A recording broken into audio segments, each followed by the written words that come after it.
At the Capitol this week, committees heard legislation that supporters say would help curb negative impacts of marijuana use, but the marijuana industry says would be crippling for their businesses. The Senate Business and Labor Committee held a hearing on Senate Bill 443 from Senator Greg Hertz. It would cap the percentage of THC, the active compound in marijuana products, at 15%. Supporters of the bill said the high-potency products with higher THC levels appear to have more negative health risks, and that putting in a stricter limit would protect Montana youth. This is a very important bill for the people of Montana, and I think we can send a good message, too, across the United States that everyone needs to start looking at this and paying attention to what's going on. But opponents said the vast majority of their products have higher potency, that the risks of those products are overstated, and that this limit would drive marijuana users to the black market and to other states. This is something that can't be done overnight.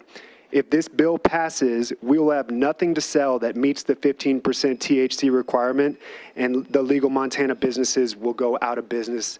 7,000 people will lose their jobs. The committee also heard Senate Bill 307 from Senate Majority Leader Tom McGilvray, which wouldn't change the rules for marijuana sales, but would change how the tax revenue is distributed, redirecting money from conservation programs to fund substance abuse programs and marijuana enforcement. With the potency cap and what we're seeing to be successful in other states like Vermont, is that when you put the potency cap in place, you need to couple that with prevention and enforcement. And that is what this bill is doing. Opponents said it would be a mistake to remove consistent funding sources from these conservation programs. So rather than saying prevention and these things are important, they're so important we'll take the money out of the rest of this, we want to rob it from something that's also incredibly important to our constituents and our communities. These weren't the only proposals getting hearings this week. Another bill up for consideration would put tighter restrictions on the THC content of marijuana edibles.